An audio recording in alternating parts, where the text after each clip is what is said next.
If you like the story, you can support the author on Patreon. Link is in the description. Chapter 56, Dad's Next Venture. Over here. Lisa waved from inside a bubble tea shop. The town near the research facility wasn't much. A handful of streets, a few restaurants, a convenience store, and this tea shop with 4 tables and a counter. It was the kind of place where the owner knew every customer by name, and the arrival of 3 strangers was the most exciting thing that had happened all week. Ryan sat down. A drink was already waiting for him. He took a sip and got straight to the point. I thought you two were traveling for at least another month. What happened? Lisa rolled her eyes. Ask your father. He got restless after 3 weeks. Said he couldn't stand doing nothing. Tom bristled. You were the one who said you were tired of hotels and wanted to go home. I want to go home to rest. You want to go home to start another business. Those are very different things. Ryan nearly choked on his tea. Another business? Dad, you've got 10 million in the bank. You could retire. Lisa made a noise of agreement. That's what I said. $10 million, a genius son, and he wants to go back to working 16-hour days. The man is allergic to relaxation. I'm 40 years old, Tom said, tapping the table. Am I supposed to spend the next 40 years sitting on a porch, turning into furniture? The story came out in pieces. Tom had been visiting old industry contacts during the trip. Friends from his years of attending trade shows and networking events across the country. The same network that had helped him source obscure components for Scrapper back in the garage days. One friend had pitched a ranch investment. Tom had passed. Another had proposed a specialty alloy manufacturing venture, which had potential. A third had introduced him to a team developing affordable myoelectric prosthetics, aiming to cut the market price in half. There were others. Agricultural machinery. Drone technology. A construction outfit. Tom had filtered through them all and kept the ones that didn't sound like money bonfires. So which one do you think is worth it? Tom asked, looking at Ryan with the expression of a man who wanted his son's engineering brain applied to a business problem. Ryan thought about it for a long time. The prosthetics team. Prosthetics. Tom hadn't expected that. Lisa shot Tom a look that said, see what happens when you ask? Not myoelectric prosthetics, though, Ryan said. The technology is too limited. Myoelectric systems read surface muscle signals, which means the control resolution is low and the functionality is basic. We can do better. He couldn't say more in a public tea shop. But the implication was clear. The neural link technology sitting inside his head could revolutionize prosthetic limbs the same way it had revolutionized mech control. Direct neural interfaces for artificial limbs, without surgical implants, with the same signal fidelity that let a person pilot a 40-foot robot with their thoughts. Tom understood. But I don't know anything about prosthetics. Or neural engineering. Or medical devices. You don't need to. You run the company. Handle operations, logistics, finances, personnel. The technical side, I can support. And you'd have the prosthetics team for the medical domain expertise. Lisa, who had been opposed to every business idea Tom had mentioned, was oddly quiet. It's a good cause, she said finally. Helping people who've lost limbs. That's worth doing. Tom looked at his wife. Looked at his son. The fight went out of him, replaced by something that looked suspiciously like excitement. I'll call the team leader when we get home. Set up a meeting. Have him come here, Ryan said. I want to talk to him directly. Deal. They spent the rest of the afternoon in the tea shop, catching up on a month of separation. Lisa's opinions on national park bathrooms. Tom's review of every diner he'd eaten at, ranked by chicken fried steak quality. Small talk. Family talk. The kind of conversation that had nothing to do with mechs or reactors or neural connections and everything to do with being a family. Behind the counter, the shop owner cleaned tables after they left. 3 hours, he muttered. 3 bubble teas. And the kid was talking about $10 million in prosthetic research like it was grocery shopping. He shook his head. Big talkers, small orders. Chapter 57, The Weapons Team. The prosthetics meeting was still being arranged when the next wave of arrivals showed up at the facility. More people just came in. Kyle was mid-bite at the cafeteria when his colleague spotted the buses through the window. What kind of people? The table leaned in.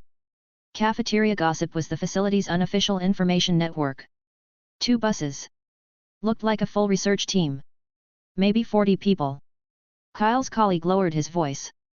The construction crew that was building our new research center got reassigned last week.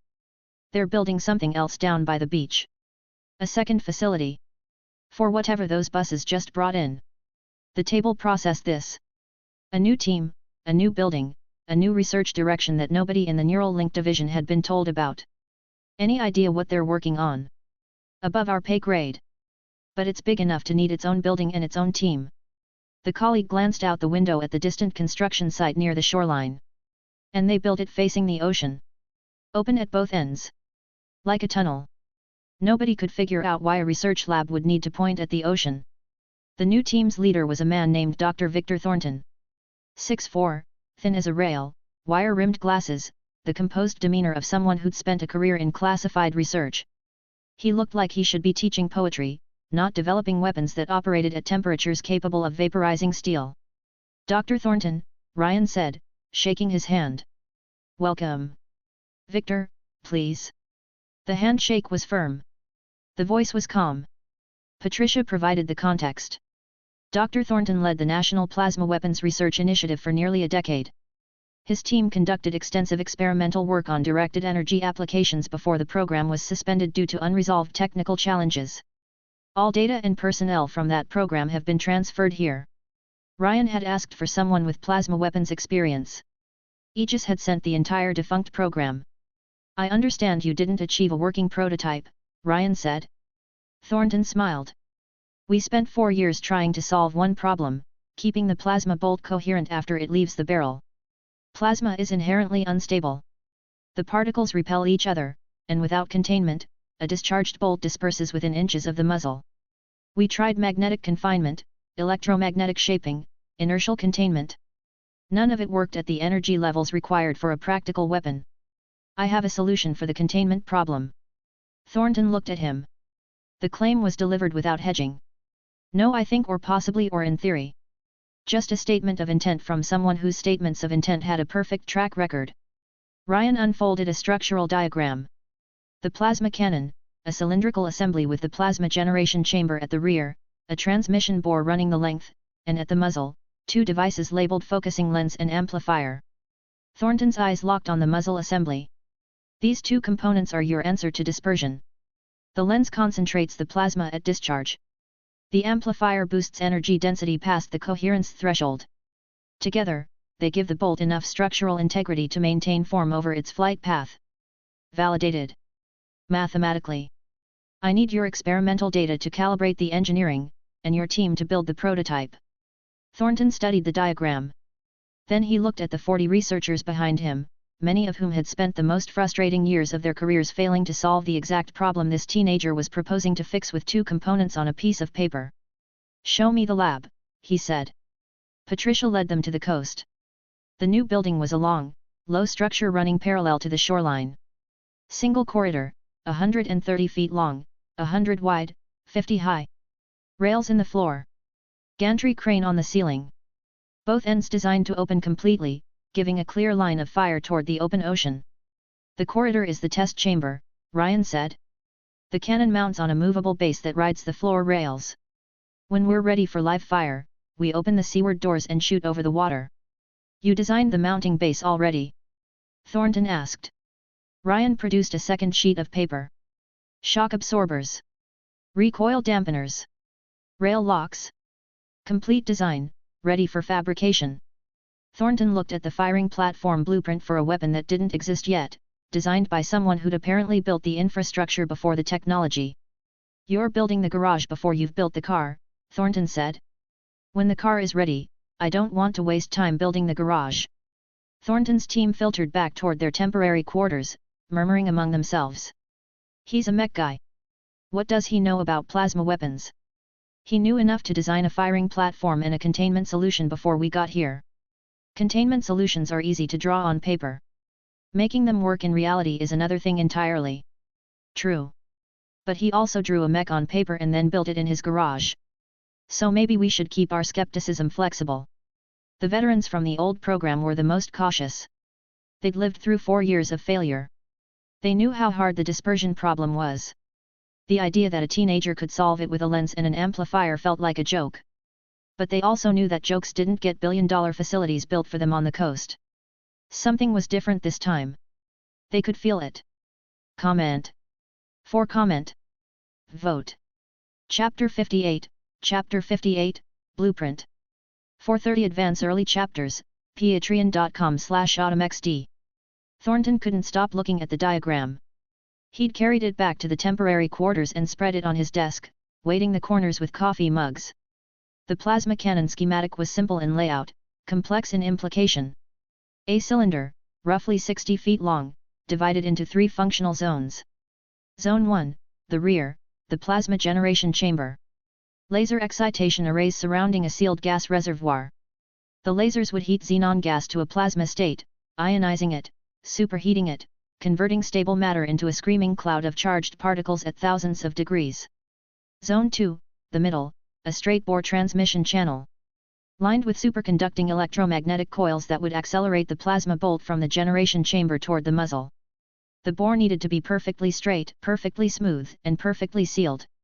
Any imperfection would cause the plasma to contact the barrel wall and either melt through it or lose energy before reaching the exit. Zone 3, the muzzle, the part that mattered. The part that had defeated Thornton's team for 4 years. 2 devices sat at the cannon's mouth like a pair of mechanical claws. The focusing lens and the amplifier. The focusing lens was, conceptually, an electromagnetic concentrator. It would compress the plasma bolt at the instant of discharge, squeezing its cross-section, increasing its density, giving the ionized particles less room to scatter. Think of it as pinching the end of a water hose, same volume, smaller aperture, faster and more concentrated output. The amplifier was the insurance policy. Even a focused plasma bolt would begin losing coherence within milliseconds of leaving the barrel. The amplifier would inject additional energy into the bolt at the point of discharge, boosting its thermal and kinetic properties past the threshold where the particles' mutual repulsion could overcome their forward momentum. Together, the 2 devices solved the dispersion problem from both directions. Compress the bolt so it starts tight. Energize it so it stays tight. Thornton had never considered this approach. His team had spent years trying to solve containment inside the barrel, using magnetic fields and electromagnetic shaping to hold the plasma together before it left the gun. Ryan's approach was the opposite: let the plasma travel freely through the bore, and solve the coherence problem at the exit. It was elegant. It was also unproven. And the engineering tolerances required for both the lens and the amplifier were extreme. If either device was off by even a fraction of a percent, the bolt would either scatter at the muzzle, lens failure, or explode at the muzzle, amplifier overload. But the math on the diagram checked out. Thornton had run the numbers himself, twice, and found no errors. There was a knock on his door. 3 of his senior researchers filed in, each holding their own copy of the diagram. They'd been running their own calculations. The focusing lens geometry is sound, the first one said. I modeled it against our old dispersion data. If this thing performs as specified, it addresses every failure mode we documented. The amplifier concerns me, the second said. The energy injection timing has to be precise to within microseconds. If the boost hits too early, the bolt destabilizes inside the barrel. Too late, it's already scattered. That's an engineering problem, not a physics problem, the third said. The underlying principle works. The question is whether we can build hardware precise enough to execute it. Thornton nodded. This was the distinction that mattered. The theory was valid. The challenge was fabrication. Building a focusing lens and an amplifier that could operate at the required precision, under the thermal and electromagnetic conditions inside a plasma cannon's muzzle, would push the limits of every manufacturing process they had access to. But they had access to Aegis Industrial's fabrication network. And if the reactor and ion battery production was any indication, that network could produce things that nobody else could. What do you think? The first researcher asked. Thornton looked at the diagram one more time. The elegant simplicity of it. 2 components solving a problem that had consumed years of his life. I think this might actually work, he said. And I think that scares me more than if it didn't. Why? Because if a 14-year-old just solved in his head what 40 of us couldn't solve in a lab with a full budget and 4 years of runway, I'm going to have to seriously reconsider what I've been doing with my career. His researchers said nothing. They were thinking the same thing. Get some rest, Thornton said. Tomorrow we start going through our old data with fresh eyes. Everything we collected during the original program. Every failed test, every anomalous reading, every data point we couldn't explain. I want to see if Ryan's approach retroactively explains any of our old results. You think it will? I think if his lens and amplifier model is correct, we're going to find that some of our failed experiments were actually partial successes that we didn't recognize because we were looking for the wrong thing. The researchers filed out. Thornton sat alone with the diagram and his cold coffee. Somewhere outside, the ocean was audible through the thin walls of the temporary quarters. Waves on a beach. The sound of a world that didn't know it was about to gain a new category of weapon. Thornton folded the diagram carefully and put it in his desk drawer. Then he went to bed and didn't sleep for a very long time. Chapter 59, Astonished. Ryan went back to his room and opened the boxes. Thornton's team had brought everything. Several large cardboard crates, stacked on the floor, packed with binders, folders, spiral-bound reports, and hard drives. 10 years of experimental data from the defunct plasma weapons program, preserved with the careful archival habits of researchers who'd always hoped their work would matter someday. Ryan pulled out the first binder and started reading at his desk. The data was exactly what Thornton had described, pre-discharge measurements covering every phase of plasma weapon development up to the point of failure. Ionization rates. Energy curves. Thermal profiles. Containment field stability. Plasma density measurements at various stages of the generation and acceleration process. Every dataset ended at the same wall. The moment the plasma left the barrel, the data stopped being useful, because the plasma stopped being plasma and became an expensive firework. For Thornton, these records were the monument to a career-defining failure. For Ryan, they were the missing piece. The system's blueprints told him what the cannon should look like. They told him the specifications, the tolerances, the performance parameters. But they didn't tell him why the design was shaped the way it was. They didn't explain the reasoning behind each decision. To understand the design logic, Ryan needed to know how plasma actually behaved under real experimental conditions, and that was exactly what Thornton's data provided. It was like being given the recipe for bread but never having touched flour. Now he had the flour. He could feel its texture, understand its properties, and work backward from the final product to the reasoning that shaped each step of the process. Ryan read until his eyes burned, then kept reading. In Thornton's quarters, the scene was different but equally intense. Thornton had Ryan's technical outline open on his laptop. A cigarette burned between his fingers, untouched, the ash growing long and precarious. His glasses had fallen off his face at some point and lay on the floor beside his chair. He didn't notice.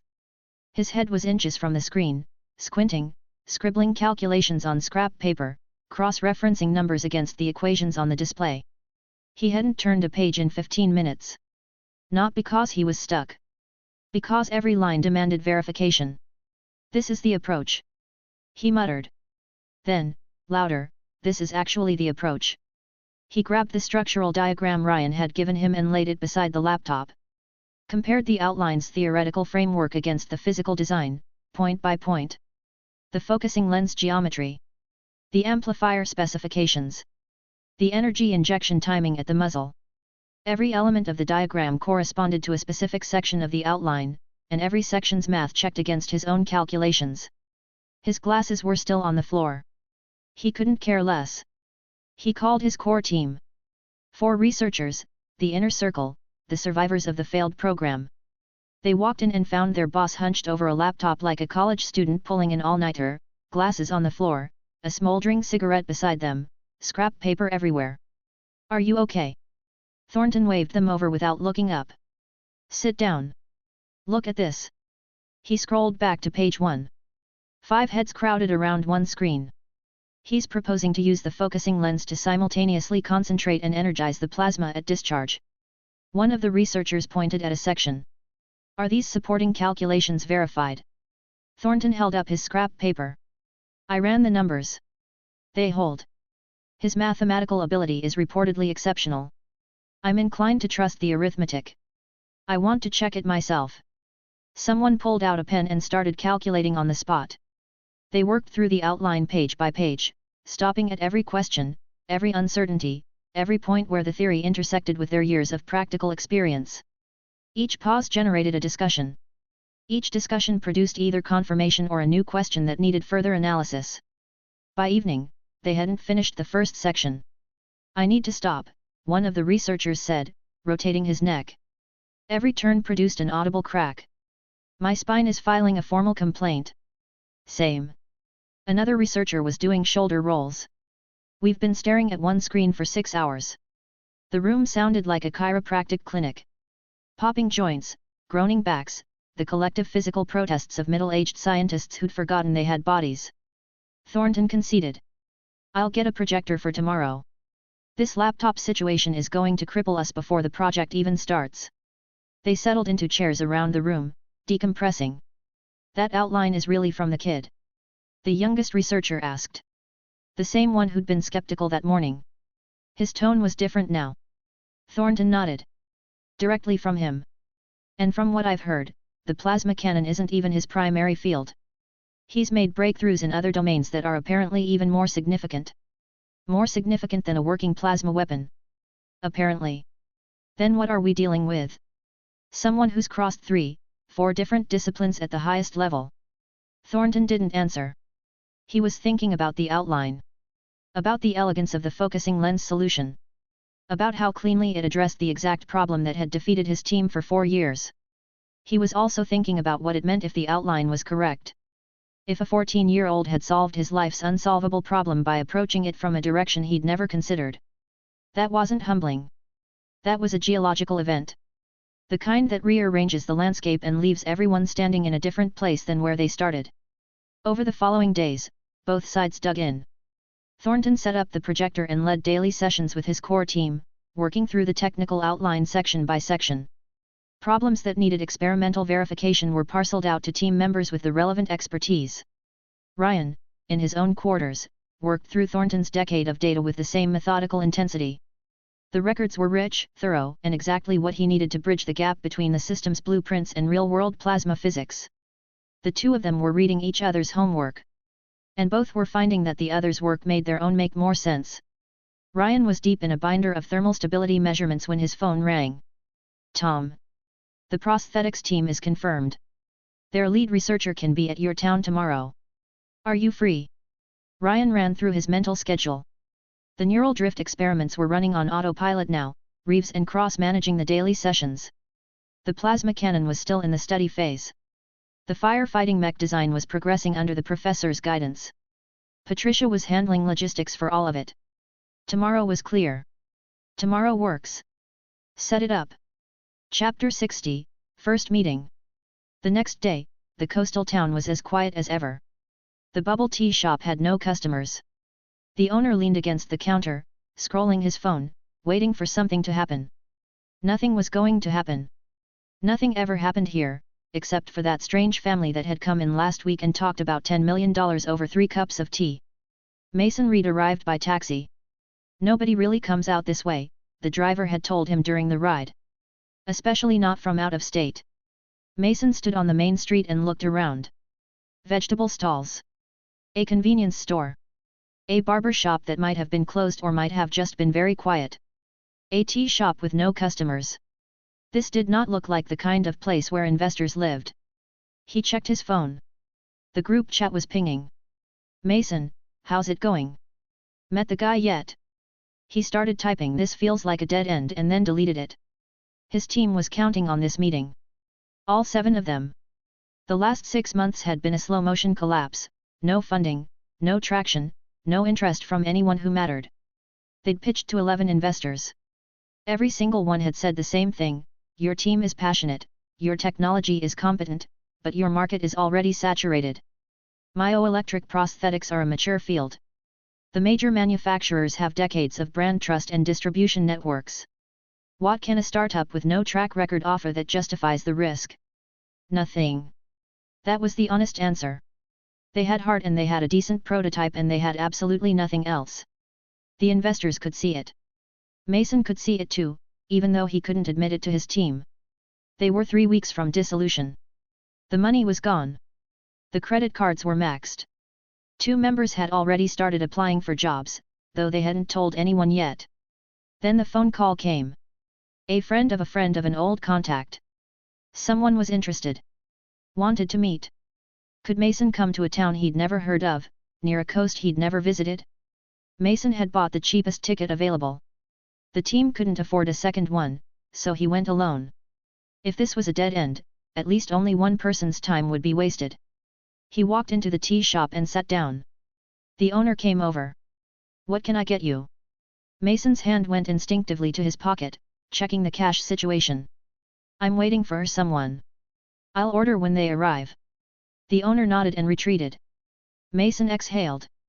If he bought a tea now, that was dinner off the table tonight. His phone rang. "Mr. Reed." "Speaking. Have you arrived at the location?" Mason paused. The voice on the other end was young. Not young professional young. Young. The kind of voice that still had its teenage register. "I'm here. At the tea shop." 5 minutes. The caller hung up. Mason stared at his phone. Then he looked at the shop owner and gave an awkward smile. "See? I really am meeting someone." The owner smiled back, clearly unconvinced. 5 minutes passed. The door opened. A teenager walked in. Average height, lean build, carrying himself with the quiet confidence of someone who'd never had a reason to doubt his own judgment. He scanned the room, locked onto Mason immediately, and walked over. "I'm Ryan Mercer." Mason stood up so fast he nearly knocked his chair over. He grabbed Ryan's hand with both of his. "Mason Reed. It's great to meet you." They sat. Ryan studied Mason for about 3 seconds and had a complete red. The man was nervous. Not the nervous of someone meeting a business contact, but the nervous of someone whose entire future was riding on what happened in the next 30 minutes. His clothes were clean but worn. His shoes had been resoled at least once. His handshake was eager to the point of desperate. Mason Reed was broke, out of options, and clinging to this meeting like a life raft. Mason, for his part, was studying Ryan. The face was impossibly young, barely past childhood. But the eyes didn't match the face. Calm. Assessing. Already 2 steps ahead of the conversation. And he looked familiar. Mason couldn't place it. Ryan got to business. "Your team is working on myoelectric prosthetics." Mason straightened. "Yes. A 3-degree of freedom myoelectric upper limb. Finger articulation, 360 wrist rotation, elbow flexion and extension." He demonstrated each movement with his own hand, the practiced motion of someone who'd given this pitch dozens of times. "Our prototype performs at a level comparable to the top domestic manufacturers. With funding, we can close the remaining gap with the international leaders within a year. If your performance is comparable to existing products, why hasn't anyone invested?" Mason winced slightly. The honest answer, because comparable wasn't good enough. The market was dominated by established brands with decades of trust. Patients chose proven products from proven companies. A startup with a comparable prosthetic and zero track record wasn't a compelling investment. "There's a small gap with the international standard," Mason said carefully. "But we're confident we can close it quickly with the right support." He could feel himself sliding into pitch mode. The inspirational founder narrative. The underdog story. The "we just need one chance" speech that had failed 11 times already. Ryan cut him off before he could start. "I'm not interested in the gap. That's not why I'm here." Mason blinked. "I reached out to your team because I have a different direction in mind. One that would make the myoelectric approach irrelevant." Mason's confusion was visible. Ryan leaned forward slightly. "How would you feel about changing your research direction entirely?" Chapter 62, Prism Sciences. Ryan was on the phone before the SUV cleared the town limits. "Dad, the prosthetics team is on board. They'll pivot to neural-controlled prosthetics. I handle the neural interface technology, they handle everything else, limb design, drive systems, power, structural engineering. Their lab needs to be set up in the town near my facility." Tom took it all in stride. He'd been waiting for the call. "Got it. I'll reach out to Mason Reed today and start negotiating terms. But if we're doing this properly, we need to register a company. You have a name in mind?" Ryan thought about it. Half the tech startups in the country were called something star or star something. The other half were abstract Greek words with labs bolted on. "Prism Sciences." "Prism Sciences," Tom repeated. "I like it. Sharp. Clean. For the logo, call Chloe. She's a better designer than anyone we'd hire, and she'll know what I'm going for without me having to explain it. Will do. Anything else? That's it for now. Handle the business side. I'll handle the tech. Ryan hung up and watched the coastline slide past the window. 2 security personnel in the front seats, one driving, one riding shotgun. He'd gotten used to the escort detail without noticing when it started. Back at the facility, he went straight to Patricia's office. I need to discuss something, he said, sitting down on the couch. I want to take the neural link technology from Scrapper, strip it down, and commercialize a limited version for prosthetic limbs. Patricia set down her pen. Commercialize neural link technology. A downgraded version. The full neural link reads motor signals across the entire body with perfect fidelity. The prosthetics version would only decode the specific motor neuron pathways relevant to limb movement. Limited scope, limited capability, no overlap with the classified applications. He handed her a specification document he'd prepared. These are the performance parameters for the downgraded system. Signal acquisition limited to motor cortex outputs for upper or lower extremity function. No cognitive signal access. No memory pathway interaction. No drift capability. It's a one-way, single-purpose neural decoder. Patricia read through the document carefully. And the security implications. The downgraded system shares basic principles with the full neural link, but the architecture is fundamentally different. The commercial version uses a simplified sensor array that can't be reverse-engineered back to the military-grade system. It would be like trying to build a jet engine from a lawnmower motor. Same thermodynamic principles, completely different machines. Patricia nodded slowly. I'll send this up. What's the business case? First mover advantage. Every major research institution in the world is working on brain-controlled prosthetics. They're all years away from a viable product. If we launch a working neural prosthetic before any of them reach market, we establish the standard. Every competitor who comes after us has to either license our approach or compete against an installed base. And the strategic benefit to Aegis. If the commercial version demonstrates that neural interface technology is safe, reliable, and transformable into consumer products, it builds public and institutional confidence in the broader technology platform. That makes future funding requests for classified applications easier to justify. Patricia put the document in her secure folder. I'll have an answer within 48 hours. The answer came in 2 days, approved. Aegis had 2 conditions. First, the finished product would be submitted for a security review before market release. Second, they recommended that Tom's new company acquire an existing shell corporation with at least 1 year of operating history. This would fast-track the application for Advanced Technology Enterprise certification, which carried significant tax advantages. Ryan passed both conditions to his father without objection. Tom started looking for suitable acquisition targets. The search didn't take long. Through his network of industry contacts, Tom found a candidate almost immediately. Marlin Technologies. The former offices of Marlin Technologies occupied a commercial suite in a business park that had once felt prestigious and now felt like a mausoleum. The owner stood in the empty reception area and looked at what was left. Which was nothing. The mahogany desk was gone, sold for a fraction of its value. The wine cabinet was gone. The designer chairs, the conference table, the artwork, the branded signage in the lobby. All sold. All gone. The proceeds hadn't covered half the outstanding debts. 6 months ago, this space had been full of energy. Employees at every desk. Investors in the conference room. A social media team running campaigns. Revenue projections on the whiteboard. Then a 14-year-old had proven that his robot was real, and the internet had turned on Marlin Technologies with the concentrated fury of a mob that had been lied to. The blog post accusing Ryan Mercer of fraud became the most infamous corporate misstep of the year.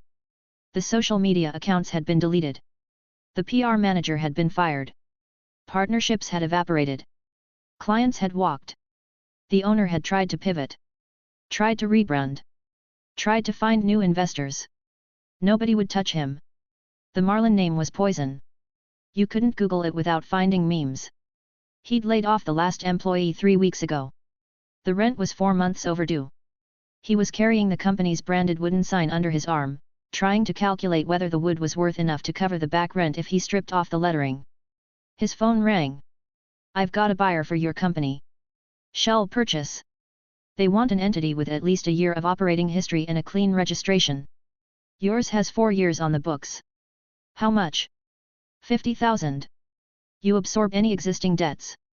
But given your current situation, 50,000 cash is better than what you are looking at otherwise. The owner took a breath. $50,000 for a company he'd built from nothing and watched collapse in a matter of weeks. For the brand he'd spent years establishing. For the name that now meant the company that called a genius a fraud and got destroyed for it. I'll take it, he said. He hung up, tucked the wooden sign more firmly under his arm, and walked out. He didn't ask who the buyer was. He didn't want to know. Chapter 63, The Goal. Tom moved fast. Within a week of acquiring Marlin Technologies, he'd filed the paperwork to rename it, updated the business registration, and changed the corporate scope from digital media consulting to advanced prosthetic technology research and development. The new name, Prism Sciences. Chloe designed the logo. White background, black line work, a geometric diamond that looked like a shield at first glance and revealed, on closer inspection, the silhouette of a mech embedded in its negative space. It was the kind of design that would look equally at home on a corporate letterhead and stamped into armor plating. Tom showed it to Ryan over the phone. Ryan approved it in 3 seconds. Chloe always knew what he wanted without being told. Then came the acquisition of Mason's team. The negotiation was not a negotiation. Mason Reed was a recently graduated founder with no leverage, no alternatives, and no experience dealing with someone like Tom Mercer, who'd been doing business since before Mason was born. Add the Ryan Mercer factor, the reality that their investor was the most famous teenager in the country, and Mason's bargaining position was somewhere between grateful and weeping. The team sold their technology portfolio for $200,000 and joined Prism Sciences as founding researchers. For a group of 7 people who'd been splitting ramen packets the month before, it was life-changing money. The domestic upper limb prosthetics market was barely $500 million annually, with the myoelectric segment capturing a fraction of that. $200,000 for an unproven prototype from a no-name startup was, by market standards, generous. The remaining capital from Tom's investment went directly into research operations. Mason and his team packed up their prototype, their tools, their materials, and their collection of prosthetic test pieces, and drove to the coastal town. Their new home was a former textile workshop on the edge of town. A single-story building with a corrugated metal door, push-out wooden-framed windows, and a front yard containing a rusted iron lean-to and a dog on a chain who regarded all visitors as potential threats. "This is our research center," someone asked, standing in the doorway. "It used to be a glove factory. There are still gloves on the floor. There's a dog. The dog comes with the lease." Mason sighed. "I looked at every available space in this town. This is the best option. It's clean, it's dry, and the rent is affordable. We're not going to be here forever." "Why does it have to be this town?" "Because Ryan's facility is nearby, and he wants easy access for technical collaboration. That's the condition. We deal with it." Nobody argued further. They'd been broke and directionless a month ago. A shabby workshop with a guard dog was a significant upgrade from unemployment. "Clean it up," Mason said. "Ryan might come by today. First impressions matter." The team mobilized. Brooms, mops, rags. The workshop hadn't been rented in over a year, and a thick layer of dust covered every surface. They swept, scrubbed, and arranged their equipment with the careful attention of people who wanted their workspace to look like a real lab and not an abandoned factory. By the time they finished, the prosthetic components were laid out on workbenches, the prototype arm was displayed on a stand, and the machinery was positioned in something resembling an organized layout. It still looked like a workshop. But at least it looked like a workshop where serious people did serious work. Ryan arrived in the afternoon. "Welcome to Prism Sciences." Mason shook his hand with both of his, still trembling slightly. "Sorry about last time. I didn't recognize you." Ryan looked around the workshop. Noted the effort. Noted the prototype on the stand. Noted the dog outside, which had been bribed into silence with what appeared to be an entire rotisserie chicken. Mason introduced the team. "This is Viv. She handles the control algorithm development." A young woman with glasses waved shyly. "This is Jordan. Structural design lead. And this is Elena." 8 people in total, with 5 more still finishing their degrees and planning to join later. Young. Eager. Slightly terrified. "I've seen your work, Ryan said. For a team that started in a college lab, the quality is impressive. The team relaxed fractionally. But, Ryan continued, what you've built so far and what we need to build next are very different things. He walked to the prototype arm on the stand. Black titanium alloy, 5 articulated fingers, motorized wrist and elbow joints. A handsome piece of engineering. When Mason's colleague ran it through its test routine, responding to computer-generated commands, the movements were smooth and responsive. Current myoelectric prosthetics have a fundamental limitation, Ryan said, watching the arm cycle through its motions. The control signals come from surface muscle readings, which means the resolution is low and the response time is slow. Users feel a lag between intention and execution. Wrist rotation takes a full second. Grip adjustments are imprecise. The experience is functional but never natural. He turned to face the team. Our first-generation neural prosthetic has to do better. Not incrementally better. Categorically better. Higher degrees of freedom than any myoelectric system on the market. Response times fast enough that the user can't perceive the delay between thought and action. And a drive system upgrade that eliminates the mechanical bottlenecks in your current design. New motors, new joints, new structural geometry. Whatever it takes to make the limb perform at the speed the neural interface can deliver. Mason nodded. The rest of the team was taking notes. I'll provide the neural control technology. That's my department. Your job is to build a prosthetic arm that deserves it. An arm so responsive, so precise, so well engineered that the only limiting factor is the human brain controlling it. He paused. And here's the larger picture. There are over 2 million people in this country living with limb loss. Globally, the number is in the tens of millions. Most of them are using prosthetics that are decades behind what's technically possible, because the technology hasn't caught up to the need. We're going to change that. We're going to build a prosthetic limb that gives people their lives back. Not a compromise. Not a workaround. A limb that lets them work, play, cook dinner, hold their kids, do everything they did before. That's the goal. The workshop was quiet. So let's get started. Chapter 64, New Frontier. The team listened to Ryan's plan with the focused intensity of people who'd been given a second chance at life and didn't intend to waste it. Tasks were assigned in under 10 minutes. The neural control system will be ready in about a week. I'll handle it personally. When it's done, I'll come back for integration testing. In the meantime, your job is to modify the existing prototype to accept neural input instead of myoelectric signals. I'll send you the interface specifications tonight. Viv raised her hand. What about the control algorithms? The current codebase is built around muscle signal processing. I'll send you the modified architecture. Follow the spec exactly. No improvisation until the first test is complete. Do we need a test subject for the integration? Mason asked. A volunteer with limb loss. Find someone local. One person is enough for the initial trial. Anything else? Heads shook around the room. Good. 1 week. Ryan said his goodbyes and got back in the SUV. Mason's team filed outside to watch him leave. The vehicle pulled away with the quiet authority of a machine that belonged to people who didn't explain where they were going. That's definitely a military vehicle, the team's car enthusiast said. Definitely not something you can buy at a dealership. Everyone exchanged glances and silently agreed not to discuss it further. On the ride back, Ryan realized he'd been neglecting something important. Not the plasma cannon. Not the drift experiments. Not the firefighting mech. The internet. He checked the system. Project 2, 58%. The progress had slowed. Summon points came from people saying his name, and people said his name most when he was in the news. He hadn't been in the news since the untethered test, weeks ago. The initial explosion of attention had settled into a steady background hum, but the growth rate had plateaued. Time to give the audience something to talk about. He opened Twitter and composed a post. *, been busy with a few things lately. Taking some time to develop my first consumer product. Something different from what you've seen before. More soon *. He posted it and put his phone away. Within 30 minutes, Ryan Mercer was the top trending topic in the country. The replies cascaded. Consumer product? Is he selling mechs? I'll take 2. Please don't be a mech, I literally cannot afford a mech. He's been quiet for weeks and just drops this? No details? This man is a menace.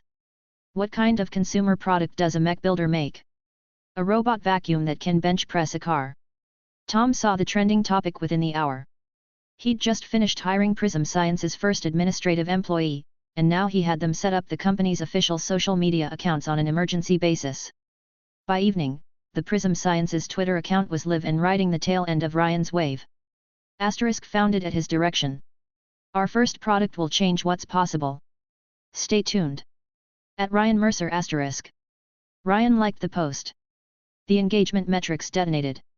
Is this Ryan's company? It's real. What do they make? Somebody look up the registration. Already did. Prism Sciences. Business scope, prosthetic limbs, orthotic devices, assistive mobility equipment, and medical device manufacturing. Prosthetics. He's making prosthetics. Ryan Mercer, builder of giant robots, is making artificial limbs. For people. The connection was immediate and obvious. If Scrapper was controlled by a neural interface, and Ryan was now building prosthetics, then Prism Science's product wasn't going to be a myoelectric arm. It was going to be a brain-controlled limb. The same technology that let a teenager pilot a 40-foot mech was going to be miniaturized and put into a prosthetic hand. The internet figured this out in approximately 11 minutes. So we can all stop debating how Scrapper is controlled now, right? If he's making neural prosthetics, the mech obviously uses the same tech. I just googled neural prosthetics. Did you know there are 85 million disabled people in this country alone? Globally it's over 1 billion. I've been following this guy because he built a cool robot. Turns out he's about to change millions of lives. I did not expect to feel emotions about a Twitter post today. Meridian Motors, the electric vehicle company that had once offered Ryan $100 million for Scrapper and been publicly refused, posted a reply to the Prism Sciences announcement. It was a single image, a cartoon figure putting on a green hat with the caption "Outbid again." The meme went viral within an hour.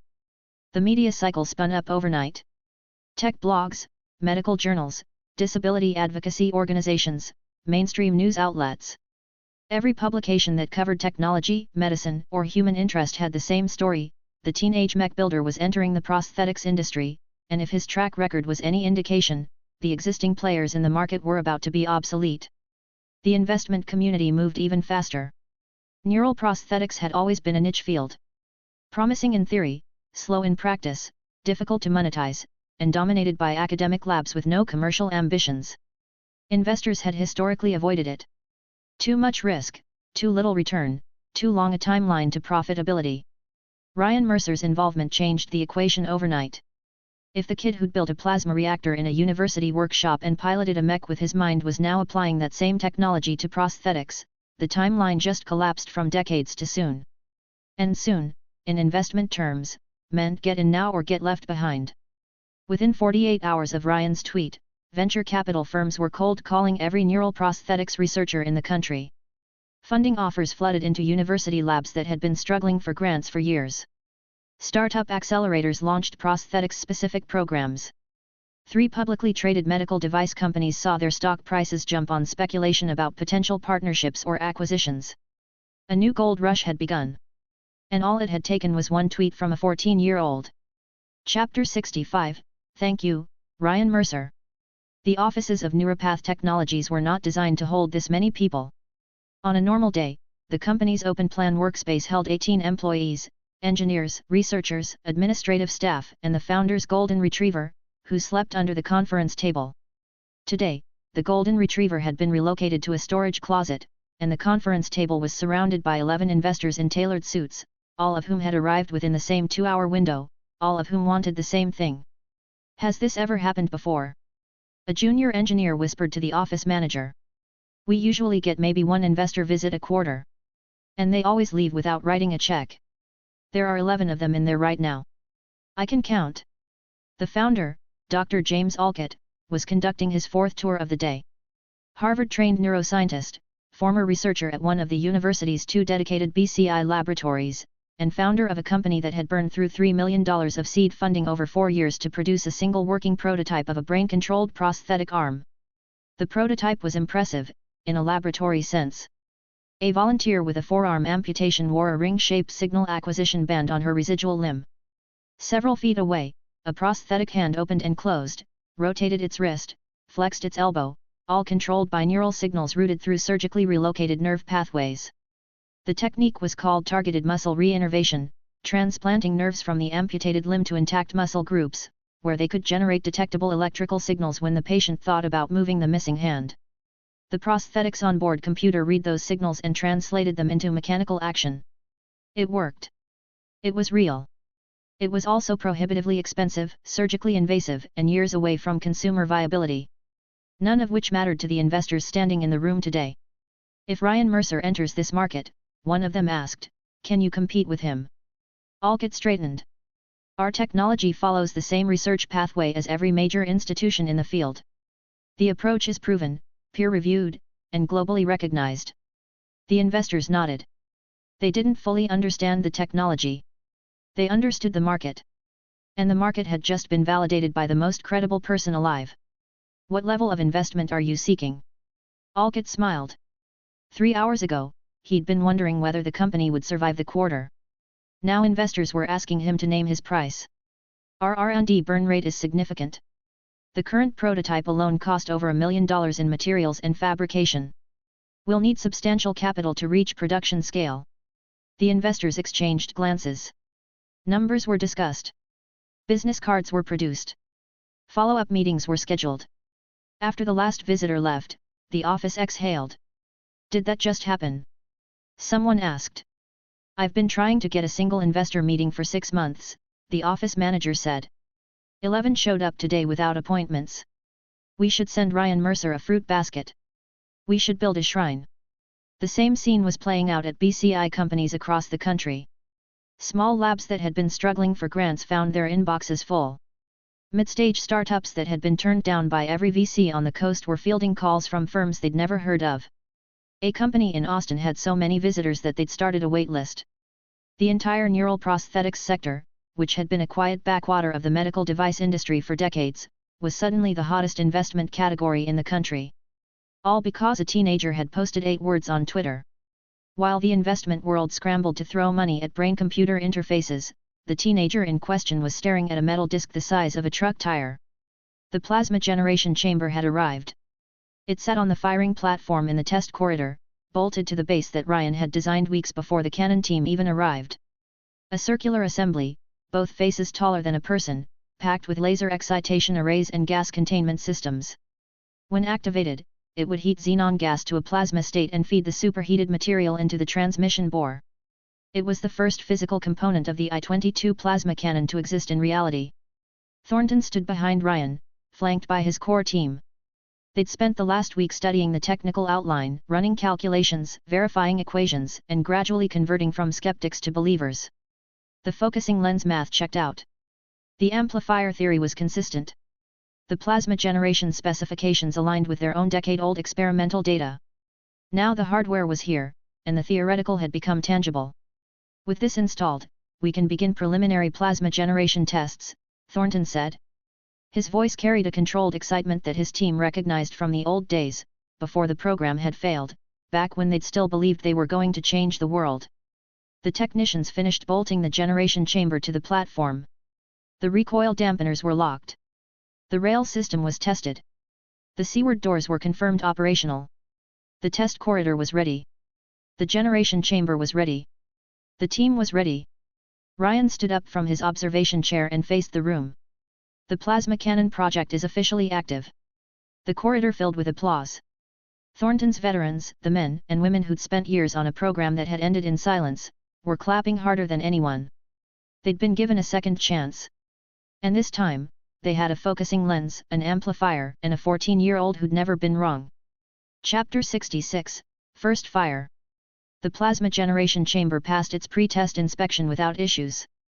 Every sensor reading nominal. Every connection secure. Every safety system responsive. Everyone into the control room, Ryan called. The test corridor emptied. Thornton's team filed through the reinforced door into the observation bay, a hardened room built into the corridor's side wall with blast-rated glass, redundant ventilation, and a master control console that could operate every system in the test chamber remotely. 40 researchers packed into a space designed for 20. Nobody complained. Nobody wanted to miss this. The test chamber was visible through the observation window. The generation chamber sat on its firing platform, disc-shaped, taller than a person on both faces, bolted to the rail-mounted base. It looked like a flying saucer that had been captured and chained to the floor. The device worked by converting neutral gas into plasma using high-energy laser excitation, then heating the resulting plasma to operational temperature. Ryan had mastered the underlying physics weeks ago and sent the fabrication specifications to Aegis's manufacturing network. The unit that sat in the test chamber was the result, the first real-world plasma generation system ever built to the I-22's specifications. Whether it would work as designed was about to be determined. "You should do the honors," Thornton said, stepping back from the console. The team parted. Ryan walked to the window, found the activation switch on the console panel, and pressed it. A soft tone. Then a hum that built from nothing to a low vibration felt more in the chest than heard with the ears. Through the observation window, the generation chamber came alive. Blue light erupted from the inspection ports, bright and sharp, like lightning trapped inside a drum. The laser arrays were firing, ionizing the oxygen feed gas, stripping electrons from atoms, converting stable matter into a roiling cloud of charged particles. Plasma. Real plasma.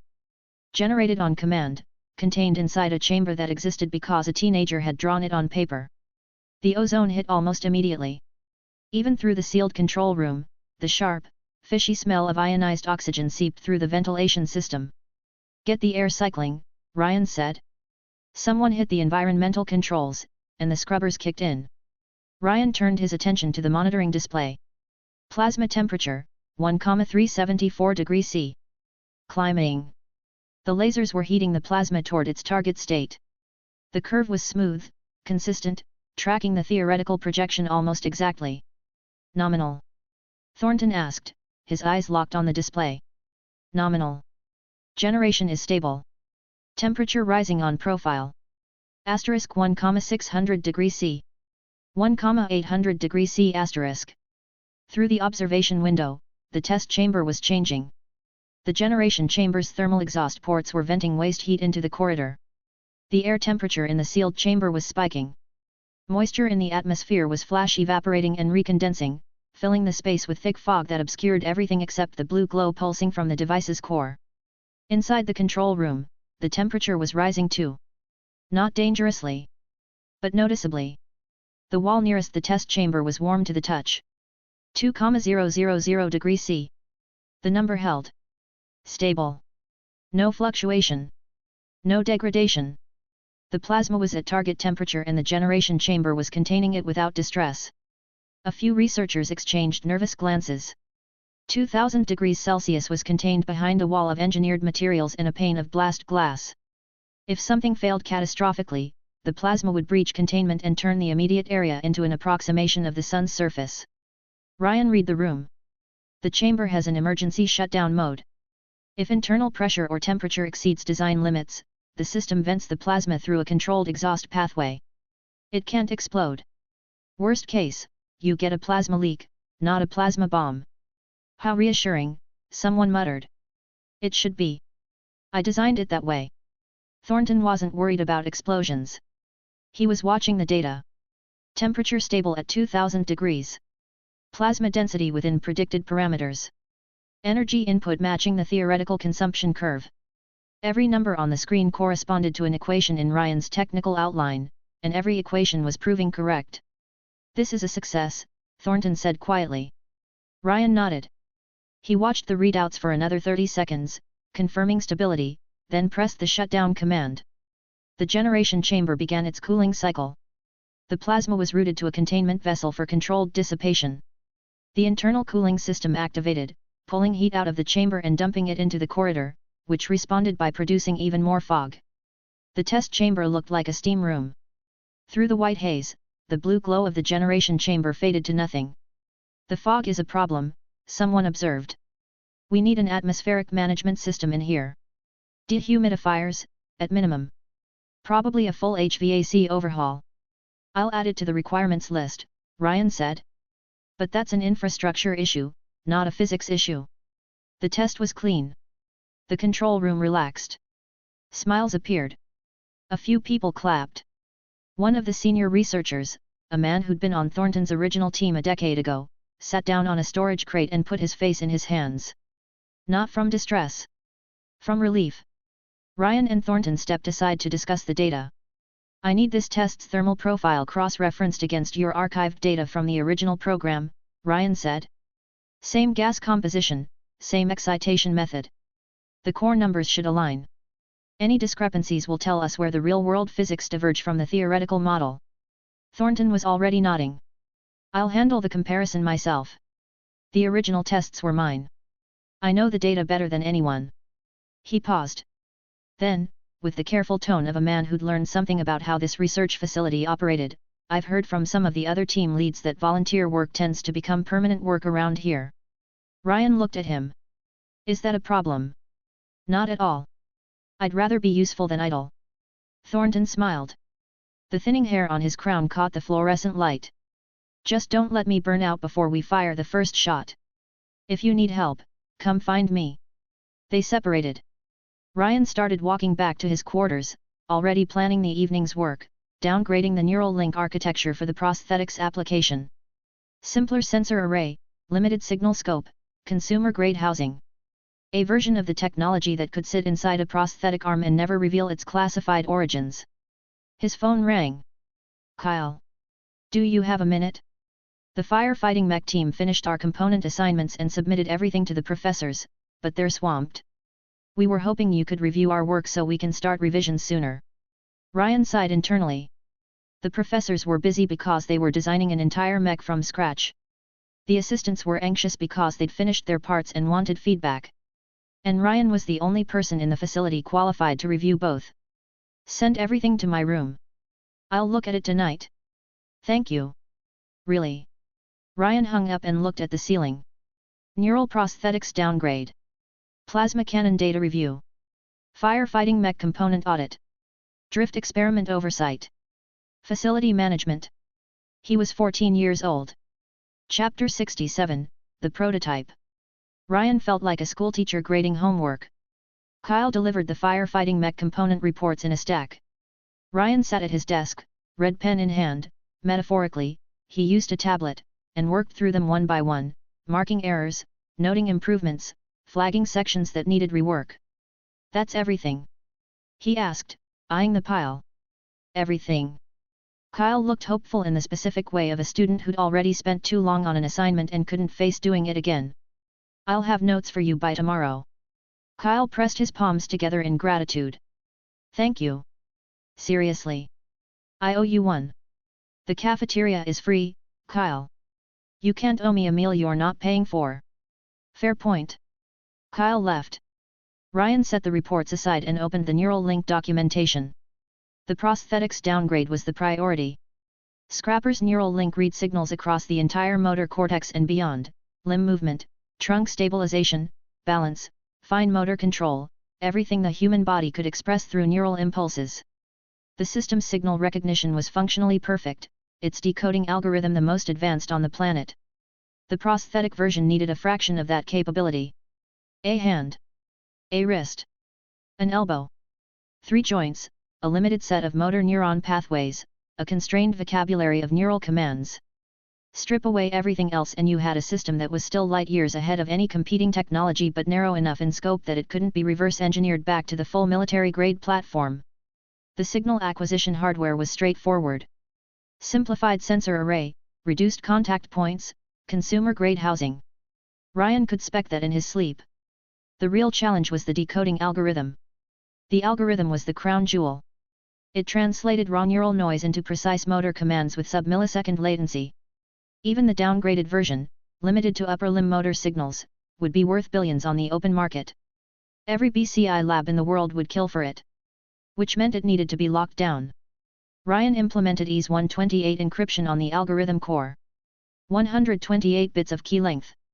To brute force the encryption using current computing capabilities would require approximately 200 billion years and an electricity bill roughly equivalent to a century of global GDP. He added side-channel countermeasures on top, timing randomization, power consumption masking, electromagnetic shielding. The standard attacks, differential power analysis, electromagnetic emanation monitoring, cache timing exploits, were all neutralized.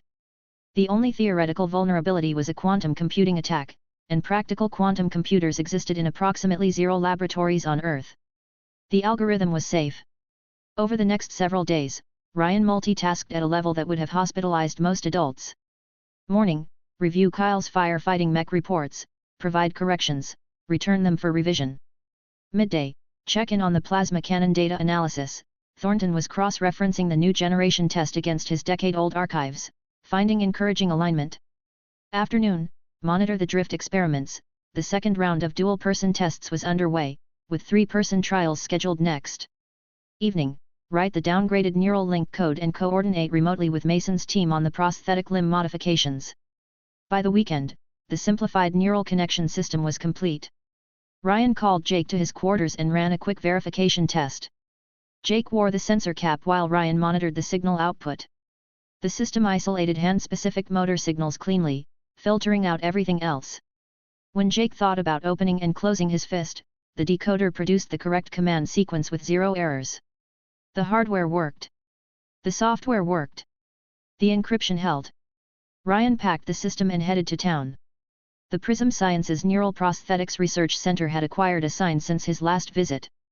Hand-painted letters on the metal gate, Prism Neural Prosthetics Research Center. It still looked like a converted textile workshop. Because it was a converted textile workshop, Mason's team was waiting outside. Every single one of them had dark circles under their eyes deep enough to store coins in. "Welcome back," Mason said, stifling a yawn. "You all look terrible. We've been averaging about 4 hours of sleep. The 3D printer runs 24/7 and somebody has to babysit it." Ryan walked inside. The workshop had been transformed. Not into something pretty, but into something functional. Workbenches organized by task. Tools mounted on wall racks. A 3D printer in the corner, still humming, extruding joint components layer by layer. And sitting in a chair near the back wall, looking slightly nervous, was a middle-aged man with a missing right arm. Beside him, a teenage boy who was trying very hard not to stare at Ryan and failing completely. Mason made the introductions. "This is Mr. Grant, our volunteer. Lost his right arm in a construction accident 3 years ago. And this is his son, Danny." The teenager's eyes widened. "I know who you are. I've seen all your videos." Ryan smiled and shook hands with both of them, then turned to business. "Show me the prosthetic." Mason led him to a workbench. Lying on the surface was a right arm prosthetic, matte black, 3D printed from reinforced polymer with titanium joint pins. 5 articulated fingers. Motorized wrist. Powered elbow. The structural design was Mason's team's work, modified over the past week to accept neural input instead of myoelectric sensors. "The drive system upgrade isn't complete yet," Mason said. "Response times are the same as our original prototype. We need better motors and a redesigned gear train to hit the speeds you're asking for. But for today's test, the mechanical side is functional." "That's fine. Today is about the neural interface, not the drive speed." Ryan unpacked the system he'd brought. The sensor cap, smaller and lighter than Scrapper's full helmet but built on the same principles. The signal conversion module, a palm-sized box that translated neural commands into digital instructions the prosthetics onboard computer could execute. Fiber optic cables connecting the 3 components, cap, converter, arm. He linked them together on the workbench. Cap to converter. Converter to prosthetic. A chain from brain to machine, simplified from Scrapper's architecture but carrying the same fundamental capability. Thought becomes action. "Power it up," Ryan said. "Let's make sure everything initializes before we put it on Mr. Grant."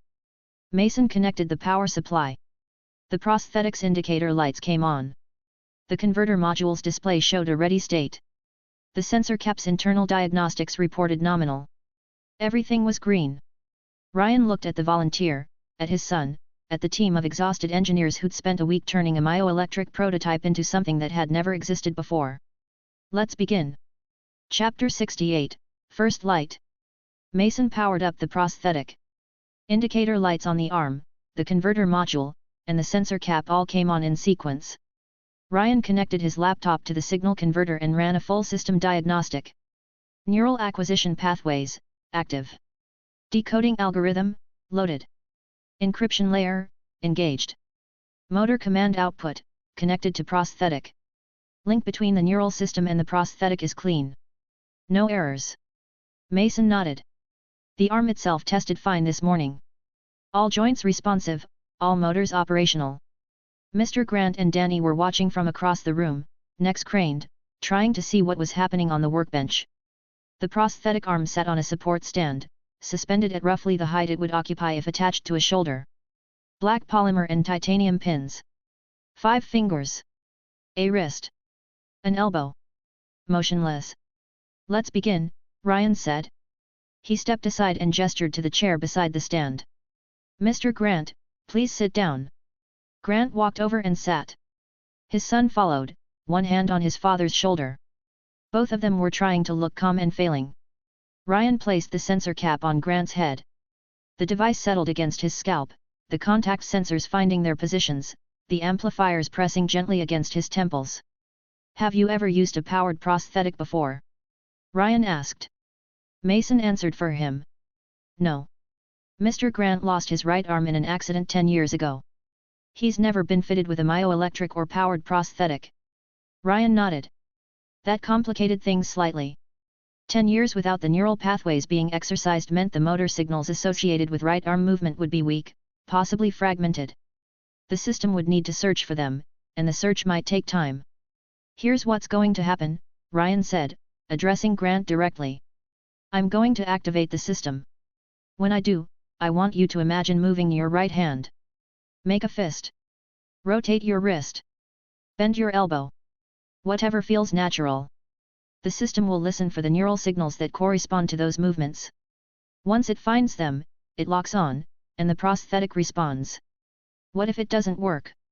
Then we try again. There's no risk. No pain. The worst that happens is nothing. Grant nodded. His jaw was set. His left hand gripped the armrest of the chair. Ryan returned to his laptop and activated the neural connection system. The sensor cap's indicator lights shifted from amber to green. The decoding algorithm began scanning. Go ahead, Mr. Grant. Imagine making a fist. Grant closed his eyes. Concentrated. The room held its breath. The prosthetic arm sat on its stand. Nothing happened. 5 seconds. 10. 15. Mason's face fell. He looked at Ryan. Ryan was calm. This is normal. The neural pathways haven't been used in a decade. The signals are scattered. The system is searching for the right pattern. It will find it. On the laptop screen, the decoding algorithm was cycling through neural signal clusters, filtering noise, isolating candidates, testing each one against the motor command library. The data stream was dense and chaotic. 10 years of neural atrophy had turned what should have been a clean signal into a thicket of interference. But the algorithm was patient. And it was very, very good. Grant kept his eyes closed. Sweat beaded on his forehead. Danny watched the prosthetic arm without blinking. Mason was cracking his knuckles. One by one. The sound was loud in the silent room. Then. A soft mechanical whisper. The prosthetic's fingers moved. Not a twitch. Not a random spasm. A deliberate, coordinated contraction.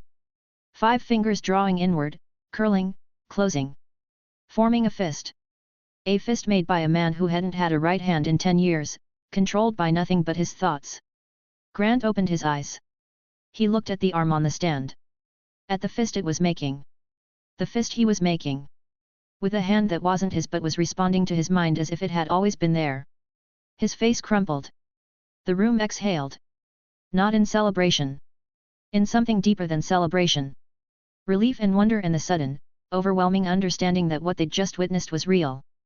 Mason's grin split his face in half. He couldn't have stopped smiling if someone had paid him. Ryan checked the laptop.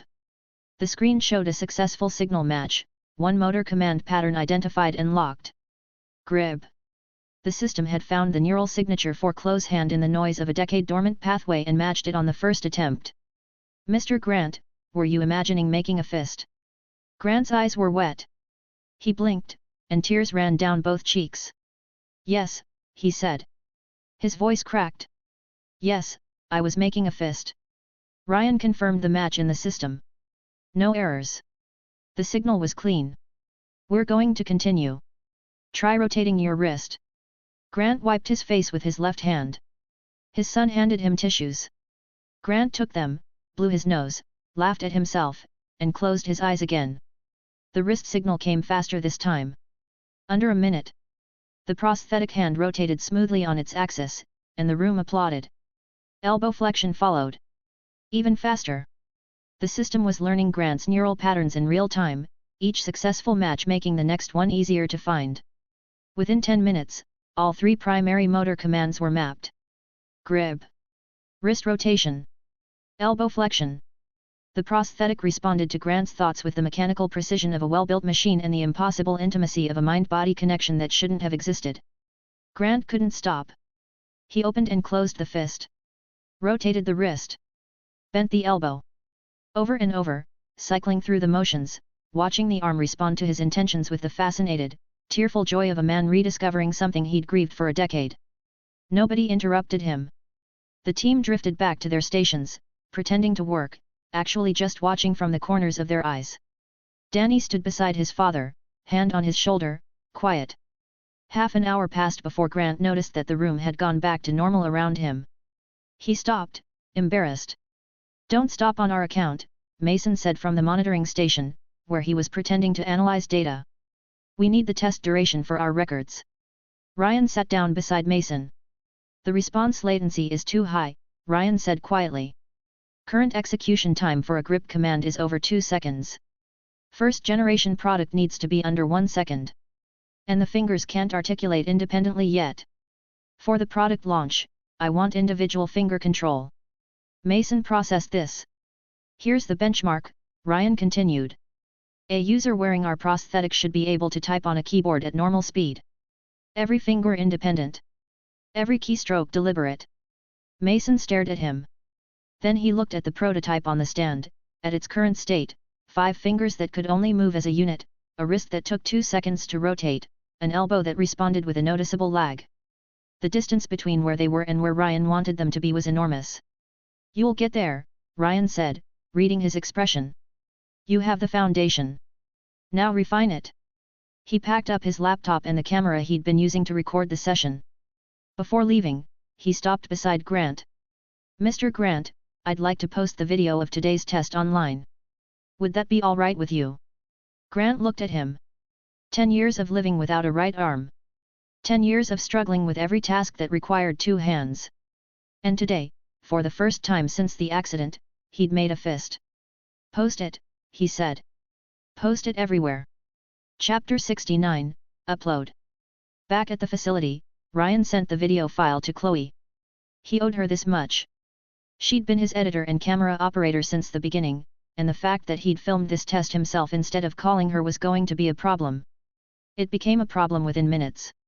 "You filmed this yourself?" "Not a question." A statement delivered with the specific temperature of someone who'd been personally offended. She called him directly. "The camera doesn't move once. Not once. In the entire video. It's locked on the same frame for 20 minutes. I set it on a shelf. The lighting is wrong. Half the faces are overexposed. The other half are in shadow. And you didn't focus. The arm is sharp, the people are blurry. You gave the prosthetic better cinematography than the human being using it." Ryan wiped his forehead. "It's a product test, not a documentary. Next time, call me. I'll take 2 days off and come film it properly." "Deal." They talked for a while longer. Campus life. Her classes. A professor who'd complimented her editing reel without knowing she was the person behind Ryan Mercer's viral videos. Then they hung up, and Chloe went to work. The footage was objectively bad. But bad footage of something extraordinary was still extraordinary. She trimmed the dead air, cut the long waiting period down to a tension-building 30 seconds, kept the moment of first movement in full, and let the camera linger on Grant's face when the fist closed. She added a minimal soundtrack, nothing manipulative, just ambient tone to smooth the transitions. Then she logged into Ryan's accounts and posted. "Neural prosthetic prototype, first test. No clickbait. No exclamation marks. No hype." Ryan didn't need hype anymore. He was past the point where the title mattered. People would click because his name was attached. Danny Price was in his dorm room when the notification hit. He'd been rewatching the untethered test for the third time this week. He had a problem, and he was aware of it, when the new upload appeared in his subscription feed. He clicked before the thumbnail finished loading. The video opened on a workshop interior. Bad lighting. Static camera. A man sitting in a chair with a missing right arm and a device on his head. Beside him, a prosthetic arm on a support stand. What is this? Danny muttered, squinting at the image quality. The comments were already flooding in. Is this filmed on a calculator? The legendary classified grade video quality returns. You know it's real when the footage looks like it was shot through a screen door. Everyone knows the three pillars of government cinematography: static camera, blown-out whites, and audio that sounds like it's coming from inside a washing machine. Danny grinned and kept watching. The video showed a man being told to imagine making a fist. Nothing happened. 10 seconds. 20. The chat was getting restless. Someone posted a timestamp, 3:13. Danny's hand, operating independently of his brain, dragged the progress bar to 3:13. The prosthetic's fingers moved. Slowly, deliberately, they curled inward and formed a fist. Danny's grin disappeared. Something tightened in his chest. The video cut. When it resumed, the man was back in the chair, eyes red and swollen, clearly having spent the intervening minutes crying. He resumed testing. Wrist rotation came next. Then elbow flexion. Each successful movement earned a small burst of applause from the people in the room. The comments caught everything. He was crying. You can see it. His eyes are puffy and his lip is shaking. They cut the crying out of the video, and I respect that. No manipulation. Just the test. A man who lost his arm 10 years ago just moved a prosthetic hand with his thoughts, and they're showing it to us like it's a lab report. No music. No slow motion. No inspirational voiceover. Just a guy making a fist and trying not to cry. And I'm trying not to cry watching it, so that makes two of us. Danny watched the rest without pausing. The man tested each movement repeatedly, cycling through grips, rotations, and flexions with the fascinated delight of someone rediscovering a sense he'd lost. The team around him tried to look professional and mostly failed. The video ended with the man still testing, still smiling, still moving fingers that weren't his but responded to his mind as if they'd always been there. Danny sat back in his chair. He'd followed Ryan Mercer because of a mech. Because a 14-year-old had built a giant robot in a garage and it was the coolest thing he'd ever seen. But this was different. This wasn't cool. This was important. A man had gotten his hand back. The internet did what it always did, caught fire. Within an hour, the video had 3 million views. Within 4 hours, it had crossed 10 million. By the next morning, it was the most watched video on every major platform and the subject of coverage by every tech outlet, medical publication, and mainstream news network in the country. The reaction split into two dominant threads. The first was emotional. Clips of the fist-closing moment were everywhere, shared by disability advocacy groups, medical professionals, and ordinary people who'd been moved by the simplicity of the footage. No production value.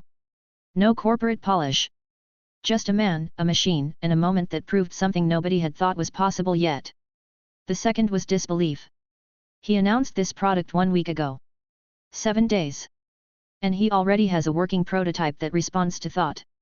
Either he had this ready before the announcement, or he built a brain-controlled prosthetic in 7 days. Both options are insane. People are going to look back on this video the way people look back on the Wright brothers' first flight. Except the Wright brothers didn't also build a giant robot. I keep waiting for the moment when he does something that's actually impossible, and it just never comes. Every time I think, okay, this he can't do, he does it. The video's impact rippled outward. Prism Science's social media accounts gained 200,000 followers overnight. Disability organizations flooded the company's inbox with partnership inquiries. Medical schools added the video to their lecture materials. 3 foreign governments requested information through diplomatic channels. And somewhere in a dorm room, Danny Price closed his laptop, stared at the ceiling, and quietly decided to change his major to biomedical engineering. Chapter 69, Chapter 70, The Response. Dr. James Alcott was in his lab when the notification hit. He opened the video on his phone, watched it in 60 seconds of fast forward, and let out a long breath. It's comparable to our technology, he said to his assistant. Maybe slightly behind, actually. The signal acquisition is slow. The matching took minutes. Our system locks on in under 30 seconds. He replayed the moment where the prosthetic's fingers closed. Then he replayed it again. But nobody watching this video knows that, he said quietly. They see a man move a hand with his mind. That's all they need to see. He called his marketing lead. We need to film our own demonstration. Today, Ryan's prosthetic video crossed borders the same day it was uploaded. His international audience had grown steadily since the untethered scrapper test. The original videos had been reposted to foreign platforms by fans, subtitled by volunteers, clipped and remixed and shared across every social media ecosystem on the planet. He'd never uploaded a single video outside the domestic platforms. He didn't need to. His audience came to him. The prosthetic footage followed the same path. Within hours, fan-translated versions appeared on every major international video site. By evening, it was trending globally. The comments were predictable in their variety.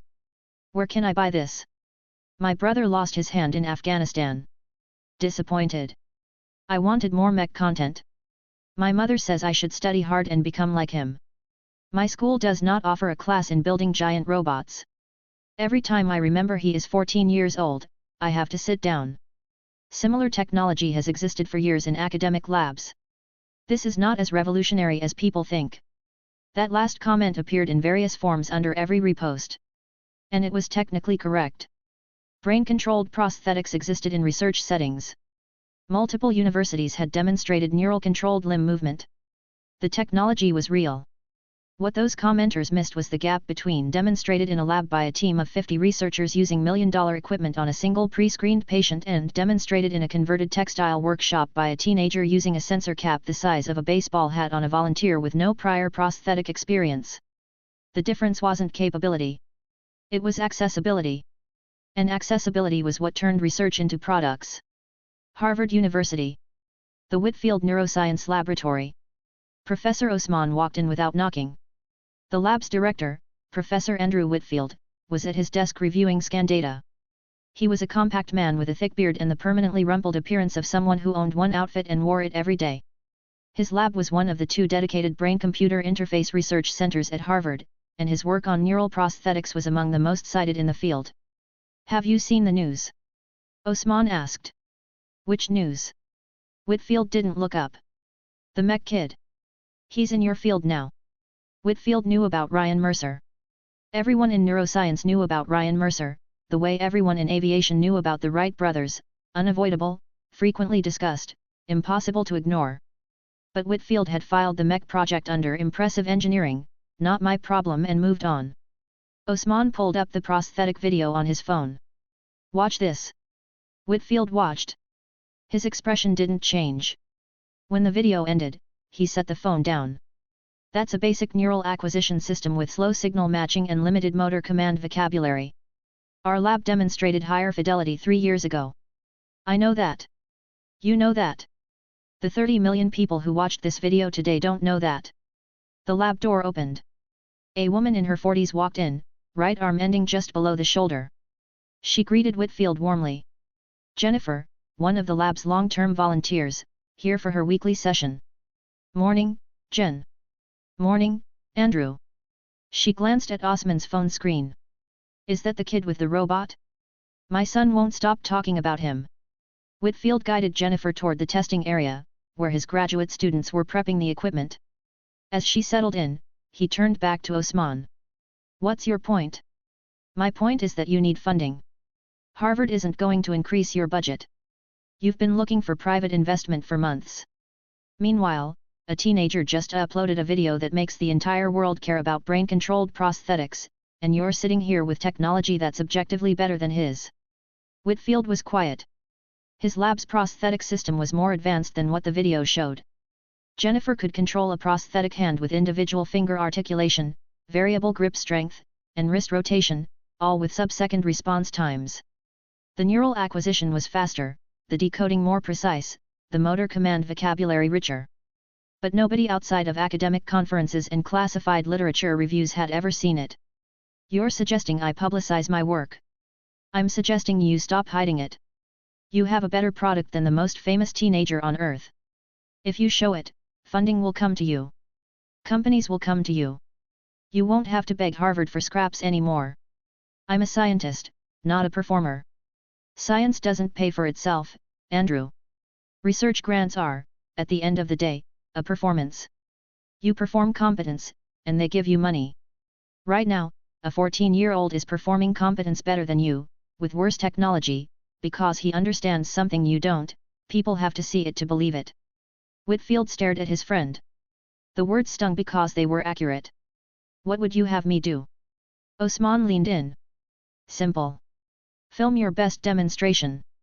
Release it publicly. Let the world see what Harvard's lab can actually do. The kid raised the tide. Now write it. Whitfield thought about it for a long time. Then he thought about his budget. About the grant applications collecting rejections. About Jennifer, who came to his lab every week because it was the only place she could feel her right hand, and who deserved a product she could take home. Fine, he said. Set it up. 10,000 miles away, Ryan was in a late-night meeting. Reeves and Cross sat across from him, a thick data report between them on the table. The dual connection protocols are fully validated, Reeves said. 6 experimental rounds, 3 pilot pairs, consistent results across all metrics. Neural synchronization rates, memory fragment exchange patterns, sustained connection durations. Everything is within the predicted parameters. We're confident the 3-person drift is viable, Cross added. Ryan flipped through the report. The data was clean. The progression was logical. Dual connections had been mastered. The pilots could maintain stable sync for extended periods. The neural pressure remained well within safety thresholds. 3-person drift was the next step. The step that would determine whether a Jaeger could be piloted. Tomorrow morning, Ryan said. First 3-person connection test. Reeves and Cross nodded. They'd expected this answer. They'd been ready for it since the 4th dual connection test had come back clean. Tomorrow, 3 minds would share one space for the first time in human history. Additionally, if you would like to request novels and access my Google Drive where I have 200+ audiobooks, then you can join my Patreon. Link is also provided in the description.